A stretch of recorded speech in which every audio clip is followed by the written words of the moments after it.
Je suis très heureuse de vous avoir tous aussi nombreux pour la sortie de ce livre. Il y a donc toutes celles qui sont dans le livre et il y a toutes celles qui sont absentes, celles qui ont payé du prix de leur vie, évidemment Mahsa Jina Amini, par qui tout a commencé. Je voudrais quelques instants de silence, de recueillement pour toutes ces personnes qui ont payé de leur vie la liberté. La première condition pour recueillir ces témoignages, c'était bien sûr la confiance qu'il a fallu bâtir.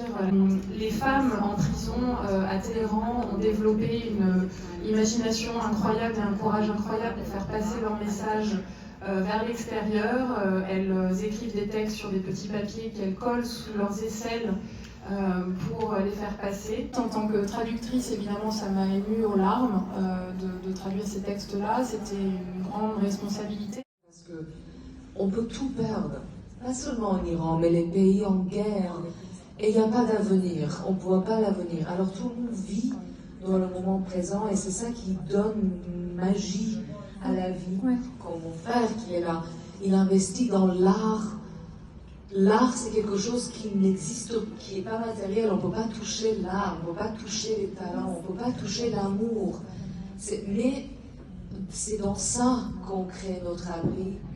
En Iran, on a cet esprit-là, qu'on ne sait jamais qu'est-ce qui va nous arriver demain. En même temps, on vit entièrement et on investit dans l'art et on se tient l'un et l'autre en amour, en famille. Dans les fêtes, on chante, on danse.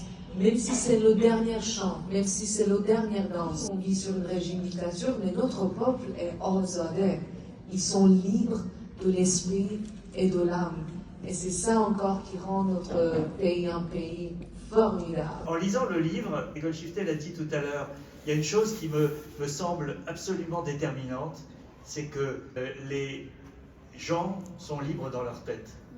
Et sont libres dans leur cœur, dans leur âme, pour employer le mot de Golshifteh. Le soulèvement, qui est devenu un mouvement Femmes et Liberté, qu'a-t-il dit au départ, à partir de ce cas d'une jeune femme kurde, doublement, triplement dominée économiquement, nationale et ethniquement, et bien sûr en tant que femme, il a dit la condition de possibilité de la liberté des Iraniens et des Iraniennes, c'est l'égalité. Et aussi, brûler son voile devenait un des langages qui disait quoi? Qui disait nous n'avons plus peur de nous opposer frontalement.